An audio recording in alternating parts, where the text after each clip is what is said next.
Hi, this is Phil, and I'm here to tell you all about the Capes and Lunatics Patreon. Get early access to all of our interviews, including the monthly Chichester chats with writer and comic book legend D.G. Chichester, new episodes of classic Capes and Lunatics shows, including The Quantum Zone, This, That, or the Third, and many, many more specials, all completely uncensored. Access starts for $3 a month, full video when you pledge $5 a month. Check out the link in our show notes or go to patreon.com/capesandlunatics. Hope to see you there.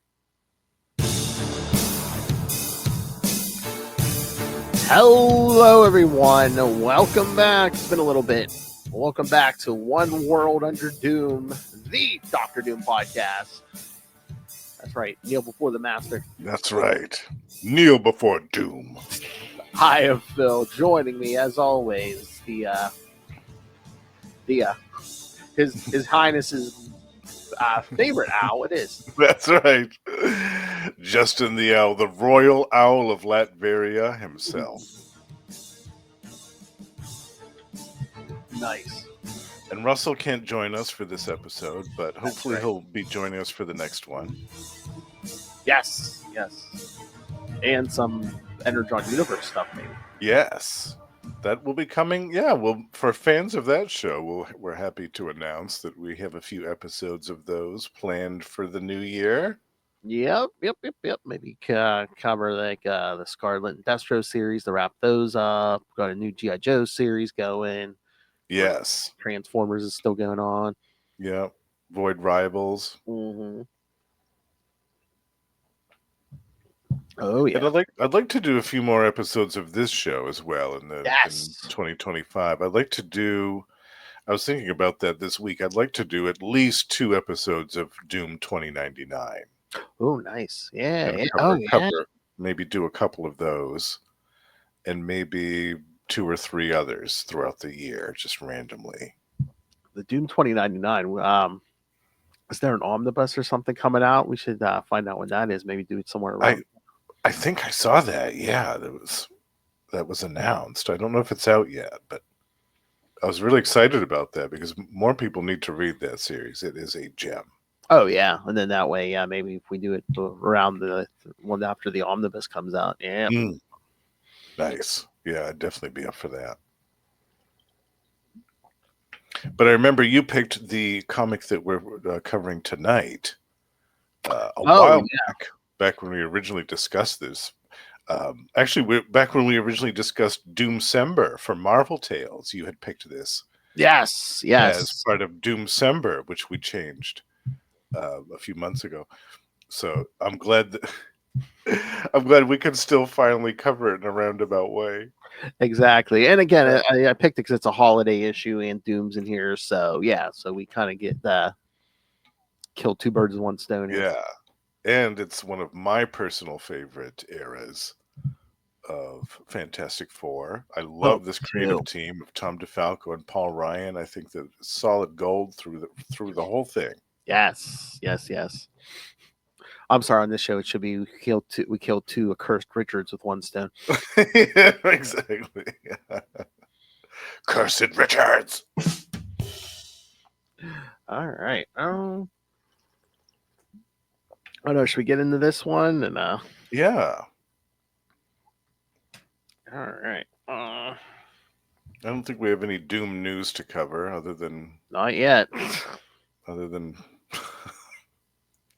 what he's been doing in the current Marvel stuff has been interesting. Yes, he's the Sorcerer Supreme. Yeah, so yeah, we're as of this recording, kids. Yeah, we're 2 issues into 8 Deaths of Spider-Man, which yes, very Doom sent. Well, Doom's behind it. Yes. Yeah, he's in it to win it, and hasn't he assembled like his own Avengers team as well? I could have sworn I saw something about that. I think that's coming, not yet, but I think it is. Oh, coming. That's not out yet. Yeah. Okay, yeah. He hasn't been doing a lot. He's been scheming behind. I don't know if the whole really kicks off until was it February maybe, but yeah. Oh, okay. Yeah. So they're building it up. Yeah. Yeah. Right now he's basically just thrown Spider-Man into the whole 8 Deaths thing. So. Yeah. Okay. All right. So. Get the cover, get the synopsis here. Yeah, we have a great cover too. Oh yeah, because that's a also a Paul Ryan, right? Yeah, definitely. Yeah. So I opened it. Okay. There we go. All right, kids. So yeah, we're gonna cover Fantastic Four 361. Uh, Face the menace of Doctor Doom. he's about to take over Yancy Street. All right. So, all right. There we go. Open that. All right, kids. So Fantastic Four 361 from February 1992. Well, cover dates February 1992. So this should have been out right in December. Miracle on Yancy Street. Writer Tom DeFalco, penciler Paul Ryan, inker Danny Belandi, colorist Christy Sheely, letterer Bill Oakley, and editor Ralph Macchio. Following his battle against Dreadface, the Thing has broken his arm,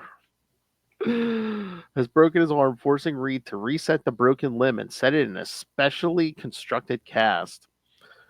With the plaster cast, and they say it was more like concrete. For him, it would have to be. Johnny uses his flame powers to harden it. Not long after, Ben is informed by Roberta, the Fantastic Four's robot receptionist, that there is someone here to see him. It turns out to be his old childhood friend, William Sokolowski, who Ben grew up with on Yancy Street. Ben is happy to see his friend from the old neighborhood, and they go out to a bar to have a few drinks and catch up. At the bar, William gets down to business and asks Ben's help trying to find his son Jimmy, who William believes has been getting into drugs, right at a period of time where drug addicts on Yancy Street have been going missing. He tells Ben that he came to him for help in the hopes that the Thing, given that he grew up on Yancy Street and went on to be somebody, could find his son and convince him to steer clear and remain in the straight and narrow. After hearing the appeal of his old childhood friend, Ben agrees to try and help in any way he can. Meanwhile, on Yancy Street, a young drug delivery boy becomes aware of a strange man following him and is convinced that he is either a narc or a thief. The boy is then surrounded by two identical men in an alleyway and kidnapped. This kidnapping is witnessed by a young man watching from the rooftops. Seeing this abduction take place, he pulls out some drumsticks and begins drumming on the metal rooftop. So, guess he's calling for help.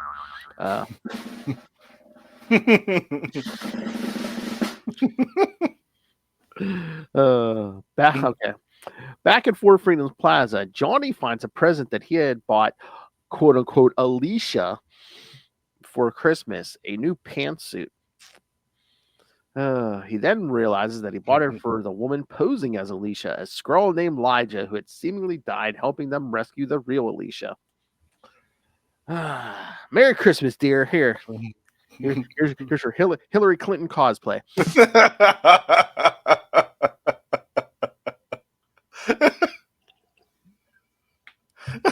Come on, Johnny.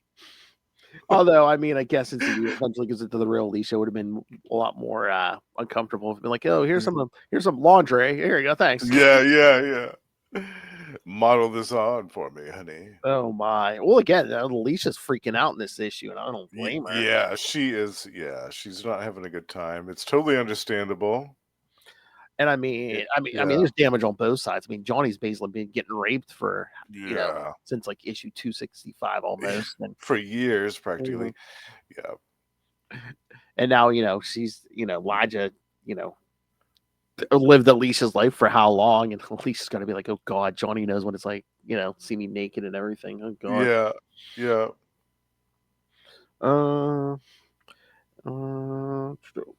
Johnny decides that he's going to try and give the gift to Alicia anyway. He changes his mind when he happens to overhear Sue and Alicia talking about her abduction.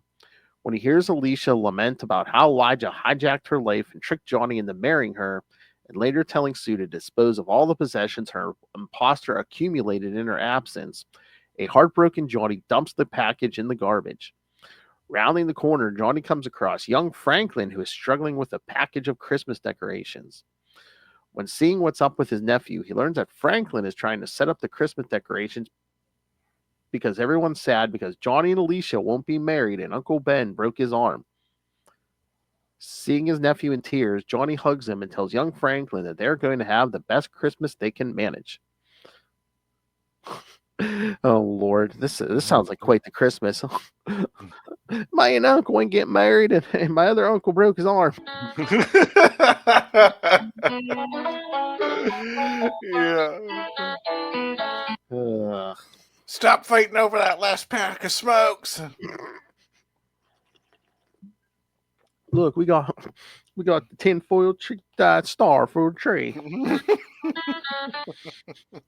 Tell the dog to stop drinking out of the water bowl. Howdy, y'all.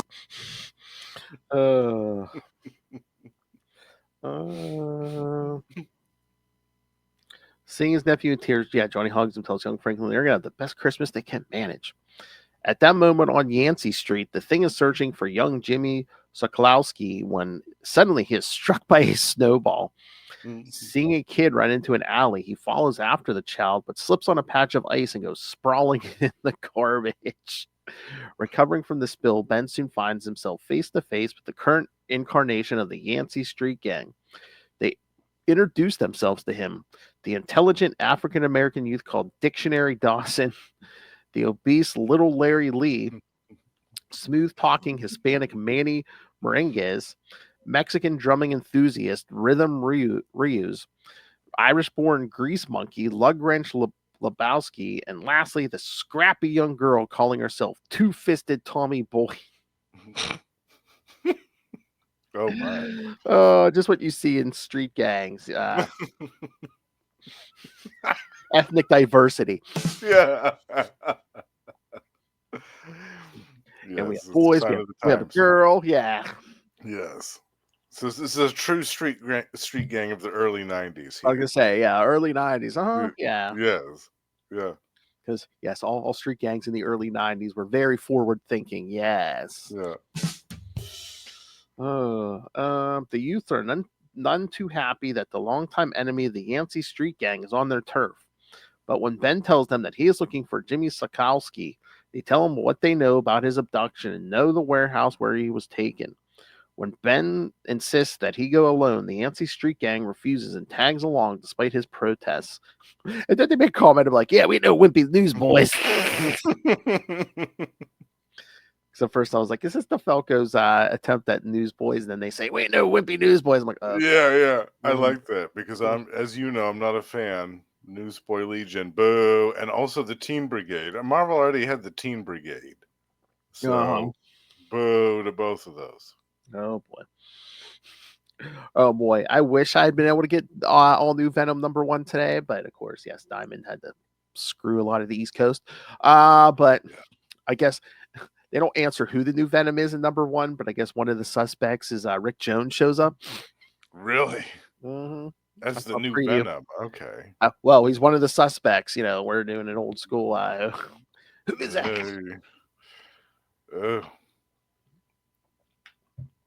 Yeah, because I saw a preview image. Yeah, Rick walks in with like a Marvel Comics T-shirt on. Wow. I can't see it being Rick. I just can't. I mean, let's see. We've done Cosmic with Rick. We've done Hulk with Rick. We've done Captain America with Rick. I guess Symbiote's the only thing he has. I guess, yeah. We're gonna crowbar him into the Spider family now, somewhat tangentially. No, they could give him some cosmic rays. No, Lord. Yeah, I mean, adamantium suit again. Just bond him with Genus already, which they kind of did, but then the last Captain Marvel series with Carol, they kind of undid that, and it's just like, is Genus still alive? Yes, he is. Well, he was dead after the Thunderbolts, like in the mid 2000s, but then they kind of did a clone thing and brought him back. Peter David brought him back. But then, who's it? Was it Alyssa Wong? Did a Carol Danvers series? It only lasted like 10 issues or so, but yeah, kind of like effed up. Well, she kind of undid the bonding of Rick and Genus, and then kind of like, to save the day, Carol had to destroy the Negabands, so that did not make Genus happy. Okay. They love to stomp on my favorite characters like Genus, Ben Riley. Ugh. Yeah, what's the deal? What's the deal?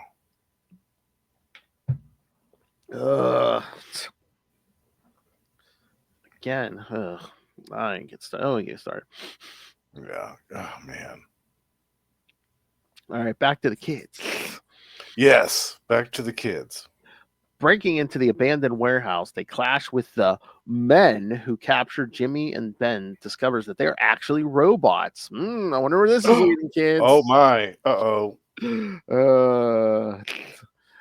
They fighting through the robots. They find Jimmy on an examination table. When Ben gets close, he is suddenly blasted by his longtime foe, Dr. Doom. Oh. Doom explains that he has been experimenting on drug addicts to find a way to take away the addictive effects and withdrawal symptoms of drugs, rendering them useless. However, his experiments to date have proven to be fatal. When Doom attacks Ben, the Yancy Streeters try to fight back, but Doom's gauntlet blasts send them fleeing. But this buys Ben time to recover and start fighting back, wrecking the warehouse in the process. Although Doom is protected by his force field and blasts Ben into submission, the damage has already been done, and any attempts by Doom to find a cure for drug addictions has been ruined. With his plans ruined, Dr. Doom decides to pay his leave, vowing to one day get his revenge against the Fantastic Four. Once again, Doom's ego, because it's like, if he'd come to Reed, I think the two of them could have maybe discovered a cure for drug addiction. Mm-hmm. But nope. Yeah. Somebody's got to be petty. I like that was the real miracle of Yancy Street, was that Dr. Doom was actually trying to do something good. He was trying to cure this kid's drug addiction. Well, and it's one of those, like, again, you saw this too, in like a lot in the late 80s, early 90s, where even the villains, like, even I would not right. Yeah. dabble in drugs. Yeah. Unless you're, and he doesn't like attack the kids. Like, he doesn't. Yeah. He talks about that. He's like, I would never harm children. It's like, I don't war on children. Yeah. He allows them the privilege of aging and then becoming his devoted servants. And the thing, he's like, no, I don't. He's like, no, I don't want drug addicts. He's like, when I take over the world, I want able-minded subjects. Yes. I love this part too. When he says that to the kids, then the thing hurls something at him. He goes, "Stop messing with the small fried tin drawers and face someone on your own power level." Oh yeah. And then Doom says, "I see no such adversary." I love this dialogue, man. I know Ben's like, "Oh, I got a sense of humor all of a sudden." Tom DeFalco writes one of the best Dr. Dooms ever. Just all of his dialogue is just so perfect. It's like like he's channeling the old classic Stan Lee Dr. Doom stuff. It's so good. I know. And again, it's like, if you're good enough writer like DeFalco is, it's a base of like, all you have to think is like, what's the smuggest shit I can think of someone saying? And yeah, Doom can say that. Yes, and add a bunch of inflection onto it. Yeah, I see no such adversary. It's fantastic. Yeah, I love it. I love it. I mean, I guess Ben gets cold, but it's always weird to see Ben in like full clothes, like a leather jacket. I know, right? Yeah, he wears a lot of clothes throughout this run, this Tom DeFalco and Paul Ryan series. There's a lot of different looks for Ben that happen. And this, I mean, just looking through this again, I mean, this is like classic Doom, because like when they first show up and Doom blasts Ben, he has like that like laser pistol or whatever, what he has like in the holster on his around his waist. Yeah, he doesn't use that very much. But when he needs to make a grandiose entrance, then it's perfect. And I love how Ben tries to like bring all that equipment down on Doom, when it's clobbering time, and then Doom just like turns on. A pity that your infantile war cry is not the equal of my personal force field.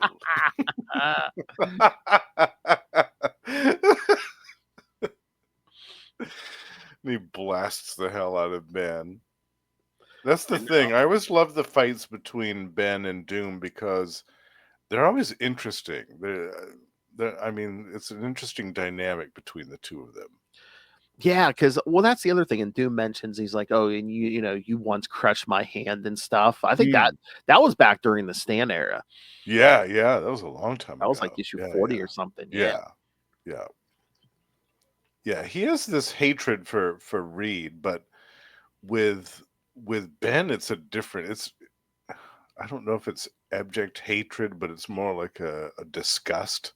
Like he thinks that Ben is just trash, total absolute garbage of a human being, and that the fact that such a low class person got these amazing powers through the cosmic rays, like he just can't abide that, and has handed him a bunch of defeats. Yeah, he just can't abide that this buffoon, this from this that grew up on the streets, has this type of power. Like he finds that to be such an insult. So it's more like he views Ben with this kind of disgust. Like he can't believe that this guy even exists. I know. Yeah.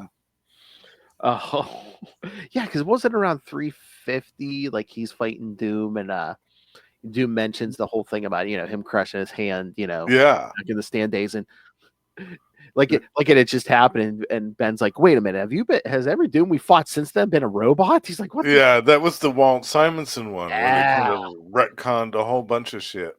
I don't know still if I'm a fan of that.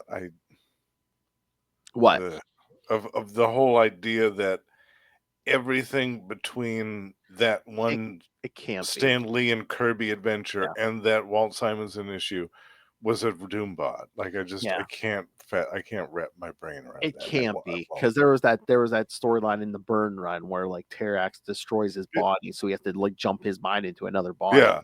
And Secret Wars, like you're telling me the Doom of Secret Wars was just a Doombot? Yeah, no, I don't. Yeah, no, thank you.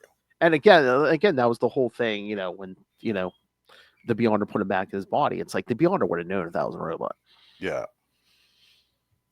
Yeah, it got to the point right around then where I got used to saying, "No thanks, Walt."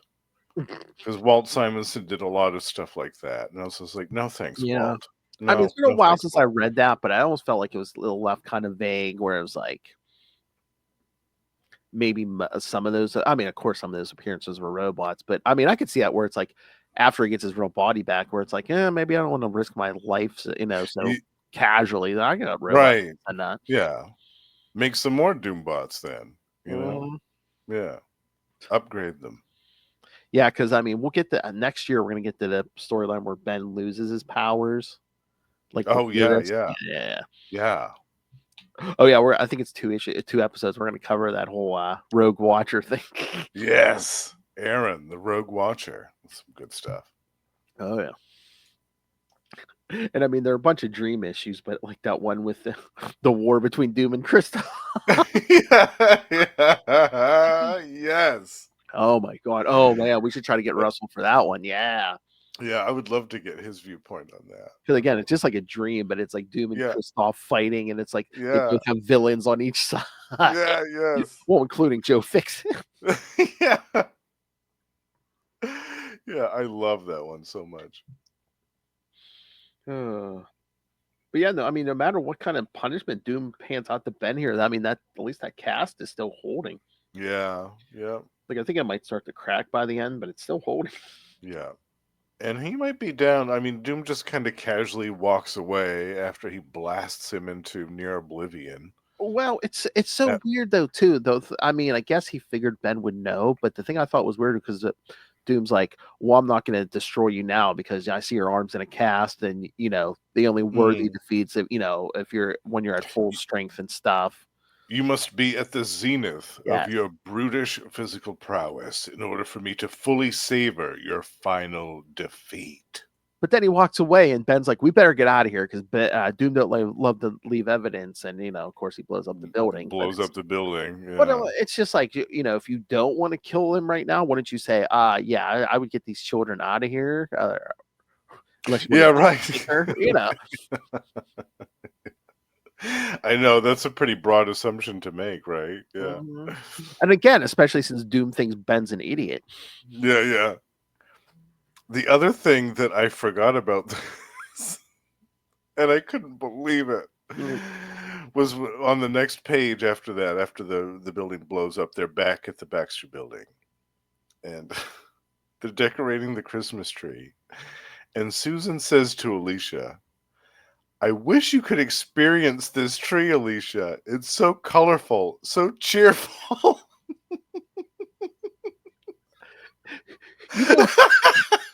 You're back 5 minutes after being held in stasis by aliens for a bunch of years while one of them took your place. So let me be the first to welcome you back and say, "Ah, oh, damn, it sucks you're blind."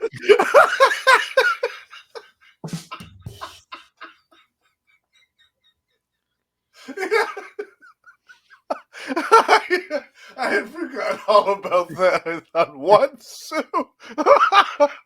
hey, you're feeling low here. Let me kick the knees out from under you. Yeah, exactly. You haven't hit the floor yet. Let me curb stomp you while you're at it. While you're bleeding out, let me curb stomp you some more. Yeah.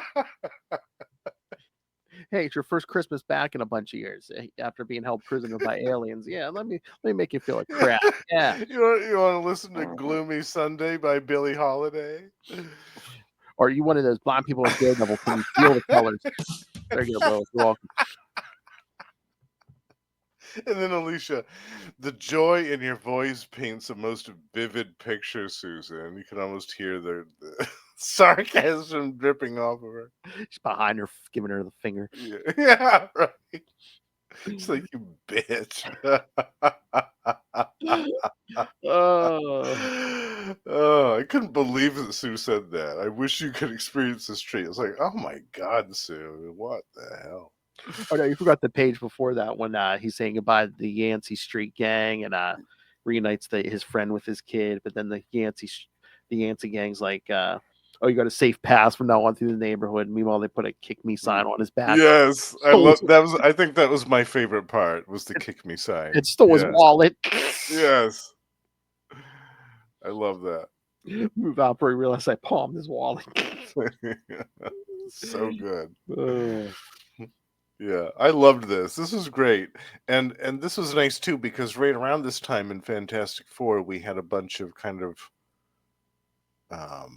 longer, larger stories. Like right after this, we have that cool story with the wild, what was his name? Wild Heart or something or other. Something like that, yeah. Wild Blood, I think, and with an Oculus or whatever. And Oculus, they go to that alternate world with Oculus. It is I love that story. It's great. Yeah. And before this, we had them out in space for a while. Well, yeah, because they had to go rescue Alicia. Right. So this was a nice little single issue diversion from those bigger stories, kind of like a little pause in between the epic adventures of the Fantastic Four as a group. But it was nice to see Doom again, because I think it had been a while since we'd seen him in Fantastic Four. I think so, yeah. And it's always, like I said, it's always a treat to have the wonderful Tom DeFalco writing him, because he just gets that dialogue so good for both Doom and Ben. Oh yeah, in this issue, it's just the dialogue was spot on.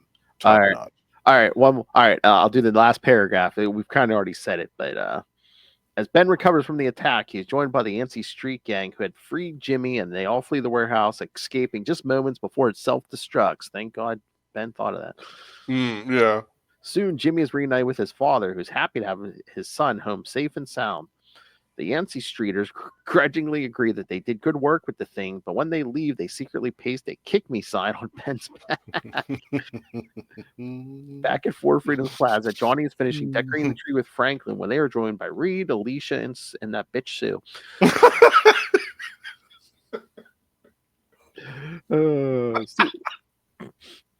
Sue has recovered Johnny's present from the trash, and Johnny gives the gift to Alicia, wanting it to be the first item she has to begin rebuilding her life with.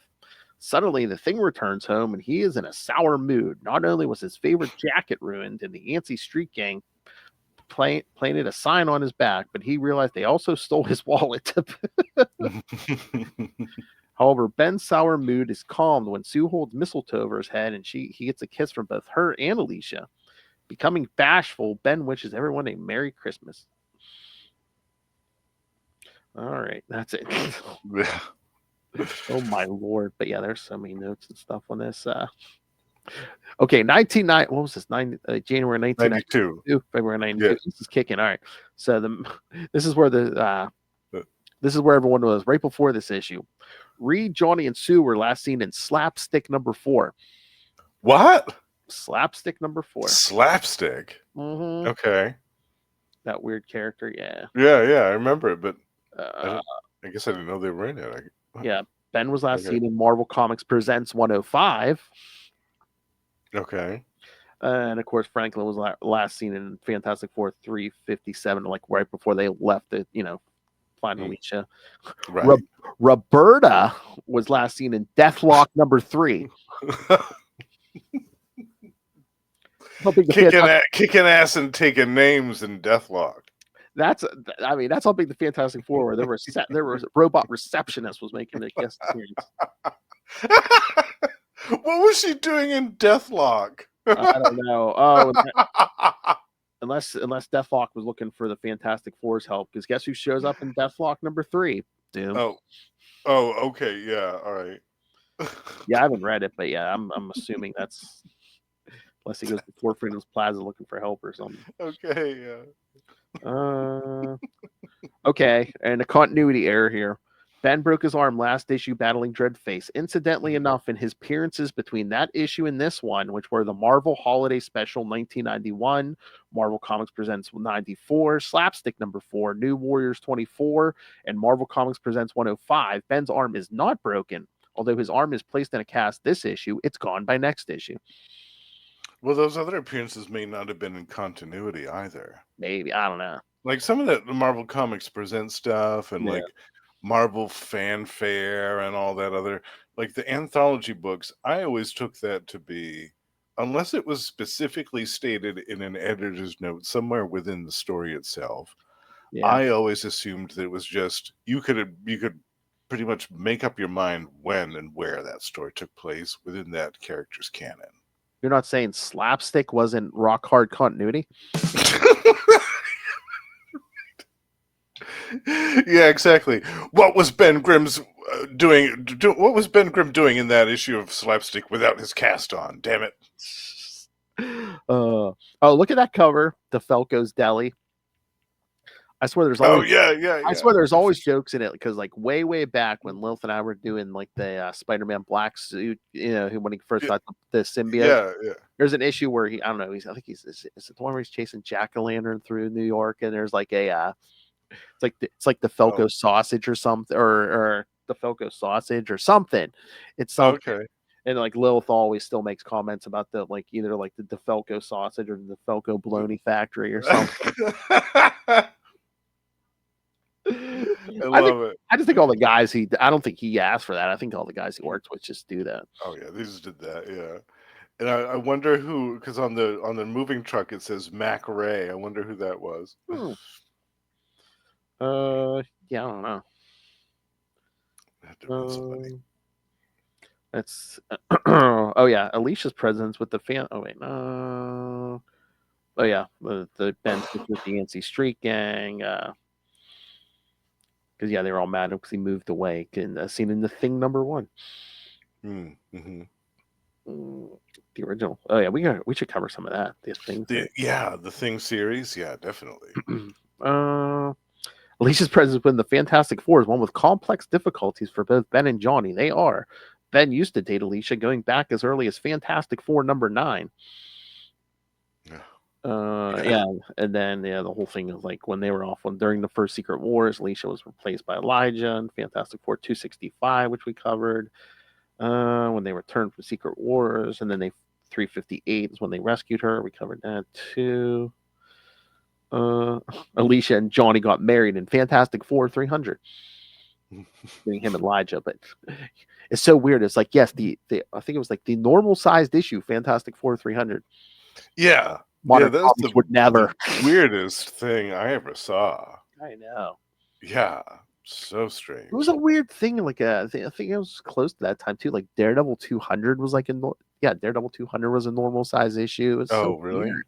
Yeah. And they were all around the same time period, right? They're all. I mean, I think they're all at least in the 80s. I can't remember how close they were to each other, but I can't think of anything else because Avengers 300 was large. Of course, Amazing Spider-Man 300 was large. I can't think of like another example where like they were just like, oh yeah, it's a round number. Okay. Yeah, it's weird. But yeah, modern comics would never. Yeah.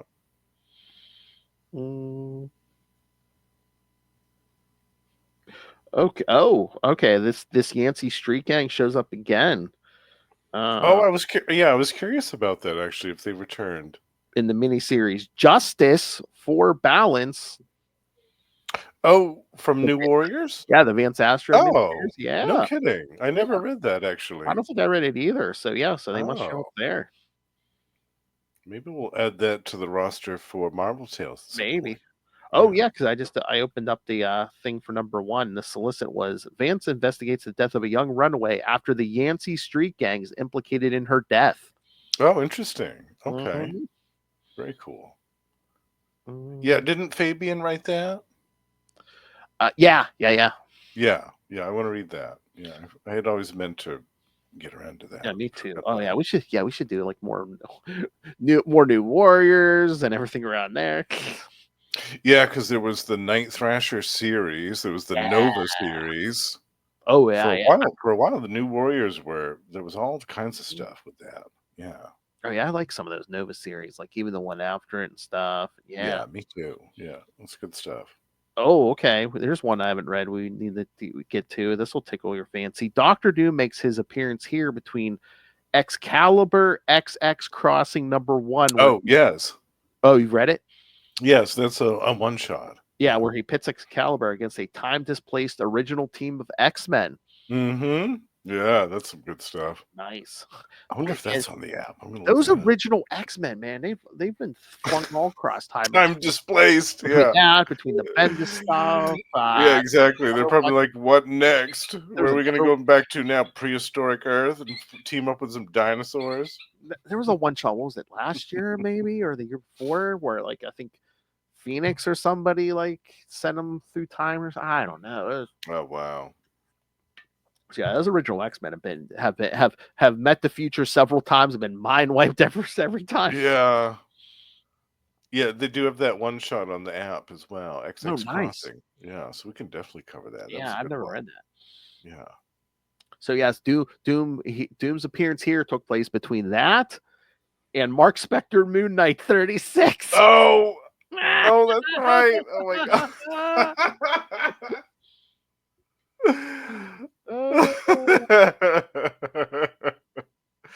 There's a future idea for a oh yeah, a crossover. Or just when you, me, and Ray get together or something. Yes, have Ray from Into the Night, the Moon Knight podcast on. Or hell, just, again, anytime the three of us meet, I mean, we can do whatever. If it's Scarlet Spider, it'll be a Spider Cast. We could do a One World Under Doom and just be like, hey, we're going to cover that Mark Spector. Yeah, yeah. I love that idea. Yeah. That's right, kids. Ray goes either way. Anyway. Oh, my. And we're speaking of Ray Plays Games, the YouTube show where he plays with his deck every time. Yeah. Sometimes with both hands. Because he is the Sausage King. Sausage! It's fine having a sausage fest. Big bazooka. Oh, that's pretty damn big. Let's see. Following their appearances here, the Fantastic. Okay, so the after this issue, the Fantastic Four next appear. Well, Reed appears on Uncanny X-Men 286. Sue, Ben, and Johnny next appear in Death's Head 2 #2. Oh, nice. Death's Head. Okay. It says Alicia next appears in Fantastic Four 265, but I'm assuming that's 365. Yeah, it's got to be. Yeah. And Roberta next appears in New Warriors Annual 2. Oh my god. So Roberta's appearing all over the damn place. Roberta's making all kinds of appearances in the Marvel universe. She's covering a lot of distance for someone with no legs. Well, those wheels are pretty fast. Oh, on a totally unrelated note, you know what I was thinking? Because again, kids, John Byrne January is about to take place here. Yes. Did you ever read X-Men: The Hidden Years? Ooh, no, I didn't. The Hidden Years? No. Yeah, no. I read most of it. I looked at it. It is on the app. It's 22 issues. I read most of them, but I never finished the series. It was basically John Byrne trying to like fill in that gap for remember the original X-Men run went to 67 or something, then it was all reprints until Giant Size X-Men #1. Yes. That's Byrne trying to fill in that gap of this is what Oh. happened between that last issue and Giant Size X-Men #1. Yeah, those weird limbo years. Okay, cool. So it's John Byrne writing and drawing the original X-Men. When was that published? Oh, what was it? It was either late 90s or early 2000s. No kidding. Wow. Yeah, I yeah. missed that completely. Yeah, like I said, it was 22 issues. Interesting. Yeah, I'd love to cover that sometime. Yeah, either on X-Men Classics or here. Yeah, we need to do some of that. Yeah, definitely.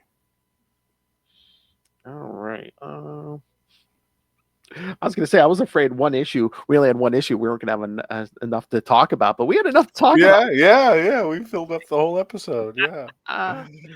Yeah. Well, that's the thing. There's always a lot of good.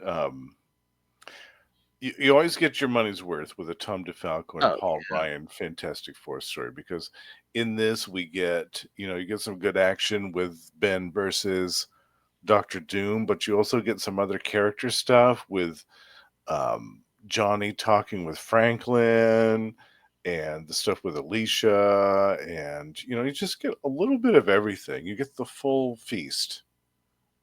And yeah, it's always a great, entertaining read every time.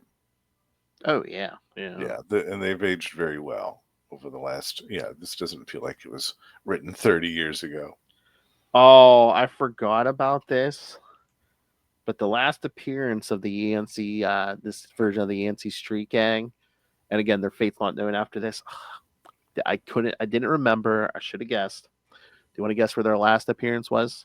Oh no, did they get horribly murdered? No. That's what it says after this. Yeah, they haven't been seen since, and their fate's unknown. But no, they don't get killed. Okay. Their fight was later interrupted by They run into a malfunctioning Doombot. But this isn't an issue of Fantastic Four. Would you like to try to guess where it was? I'll give you a hint. DeFalco wrote it. Spider-Girl. Oh, close. No. It was Thunderstrike 13. Oh, Thunderstrike. Okay.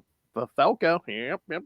Yeah, because Spider-Girl is in a different universe. Yeah, right? it's a different. Okay. Yeah. Future, yeah. But right. Okay. Yeah. Thunderstrike. Which issue of that? 13. Oh, I thought I have that one. I don't remember that. I know. I don't remember it either. You know what? I think it might actually be like a backup story. Oh, okay. Yeah, because I don't know if Thunderstrike showed up to help them. I think it's more like Code Blue shows up to help them. Oh, right. Okay. Yeah. Because I don't know how well you remember the series, but issue 13, you'll see Thunderstrike, Luke Cage, and Bison on the cover. Oh, yes, I do remember that one. Yeah. Okay, I'll have to go back and reread that. Yeah, I remember Bison. It's been a while since I read that. And I probably didn't put 2 and 2 together either. It's probably. Yeah. So that was the last appearance of this version of the gang. Yep. Okay. Yep. Well, I think it's time for them to come back. Yeah. Hell, I think it's time for the original Thunderstrike to come. Yeah, absolutely. It's been long enough. Written by Tom DeFalco and penciled by Tom's friends. Come on. That's right. We want the Dream Team back. That's another thing we need to do. More Thunderstrike. Yes. Yeah. Yeah, they only still have the first issue of that original series on the app. It's so funny. God, we could fill 4 days a week on this feed just with, hey, Justin, this is the Marvel story we should do. This is the Marvel stuff we should do. We could make them up as we go, and we'd never run out. We could have a sub 2025. Oh, little Theo, you're fine.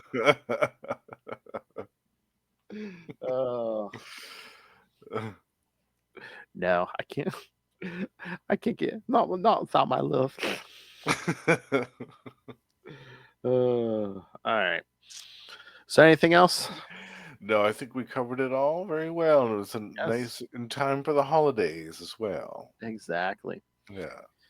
All right, kids. So yeah, we no definitive date on the next episode of One World Under Doom, and we don't know what we're doing yet, but it will return in 2025. I promise. Yes, we will have at least 2 or 3 more, and also if you have any requests, send them in, and we'll contemplate them in our sanctuary. Like I said, one of those months we should just do that Moon Knight, Doctor Doom, Mark. Yes, Moon Knight let's see Frey's. Yeah, let's see Frey's up for that. I would love to do that. I mean, I know he doesn't do as much Moon Knight anymore, and he's firmly grasping his death, but.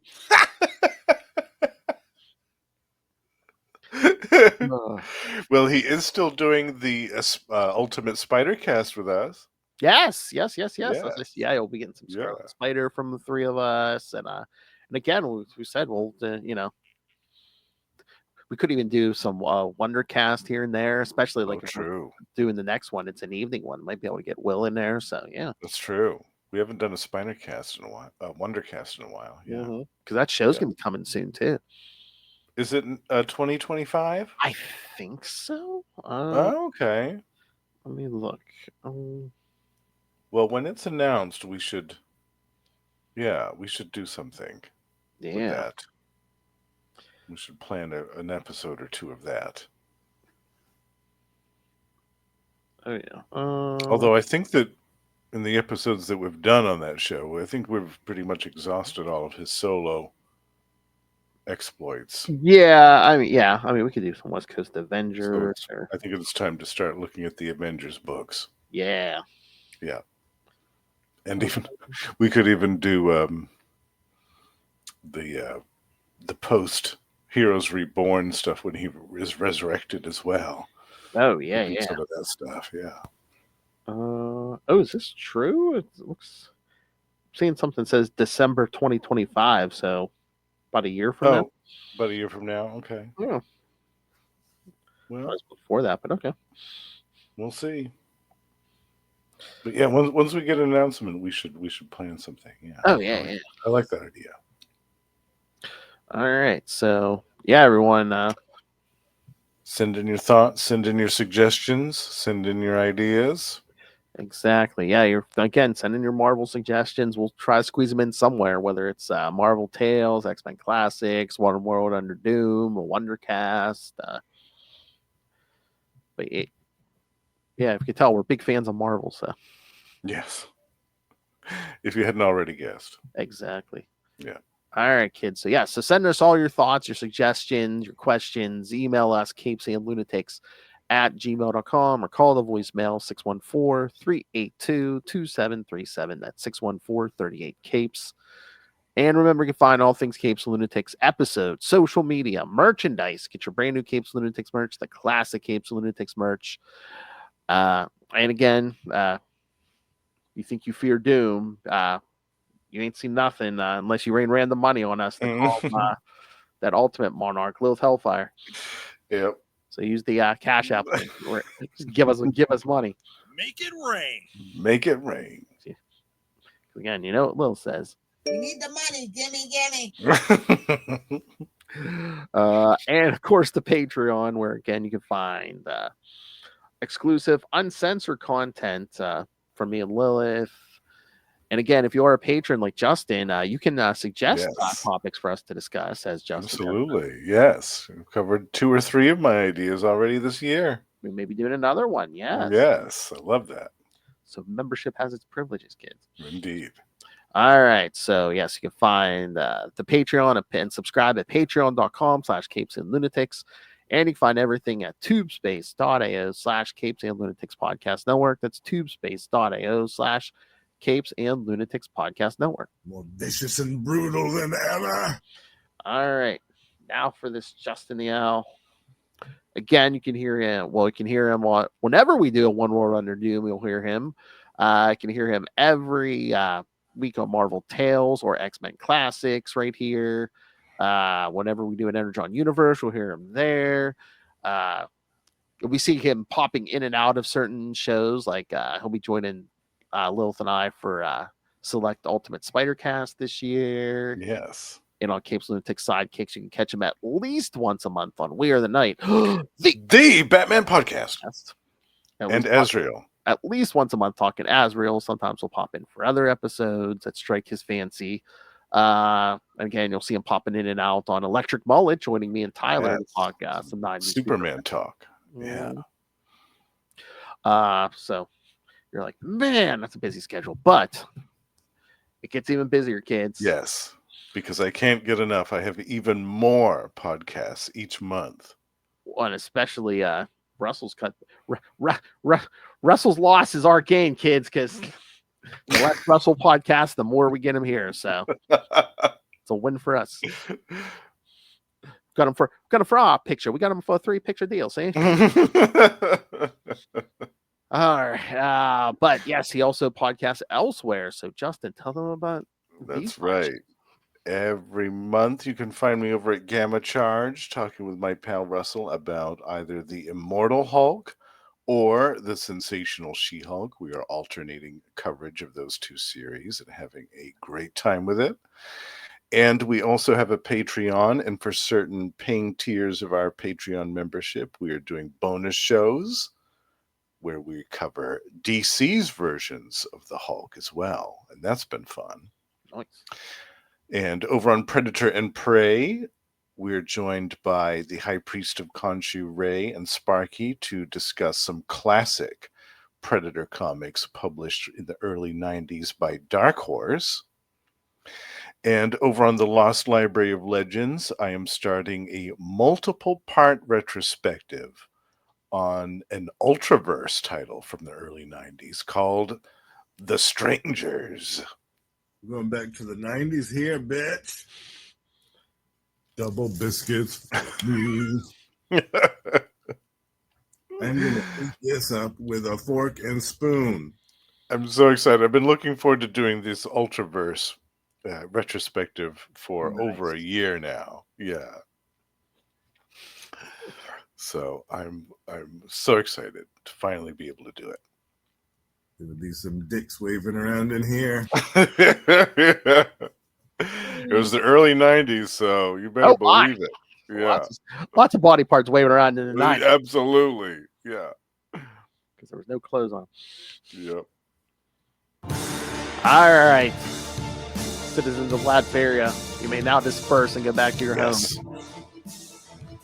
Once again, obey the curfew. Once again, our Lord and Master almost cured drug addiction for the world, but that occurred to Reed Richards and his family, ruined it yet again. Yep. If it weren't for Reed Richards, Doom would have cured drug addiction. Although this episode, you could say, I would have got away with it too if it weren't for you damn kids. Yeah. And your little dog too. And your thing too. And your little thing too. Whoa. Oh my. All right. Come back next time. Remember, take it easy on that arm. Don't break it. Break.